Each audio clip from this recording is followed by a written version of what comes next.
I'm going to give you 3 very simple instructions. Instruction number 1, identify your dominant hand. Instruction number 2, with your dominant hand, snap your fingers 5 times very quickly. Awesome. Instruction number 3, with the forefinger of your dominant hand, the pointer finger of your dominant hand, on your forehead, draw for me a capital E. Excellent. This is an experimental technique that social psychologists have used since the early 1980s to measure what's called perspective taking, the ability to get out of your own head and see things from someone else's point of view. Snap your fingers 5 times quickly. What's that instruction about? Nothing. It's just a distraction. Finally, you get to the part that the researchers really are looking for, which is this. There are 2 different ways to draw the E. All right, I can draw it like this,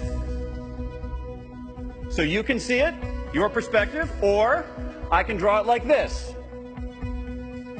so I can see it, my perspective.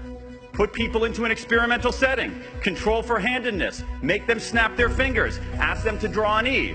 What do? Do they take their own perspective? Or do they take someone else's perspective? If you drew the E from your own perspective, it doesn't mean you're a bad person. Because what really matters here is context. In general, the more powerful people feel, the more their perspective-taking abilities degrade. All of you are about to become more powerful. Some of you will begin drawing the E differently than you drew it today. If you gradually lose the ability to see the world through another's eyes, all the experience and expertise you've accumulated will melt into a puddle of unrealized potential. But if you work to balance power and perspective taking, you'll become a more effective leader because you'll offer reasons beyond "I said so" for why anybody should follow you. You will avoid what could be the biggest mistake that bosses, teachers, executives, government officials, and anyone else in a position of power can make.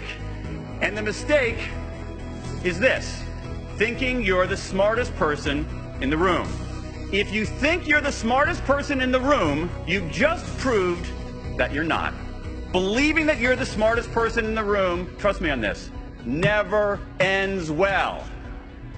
Remember the lesson of the E. Argue like you're right, but listen like you're wrong.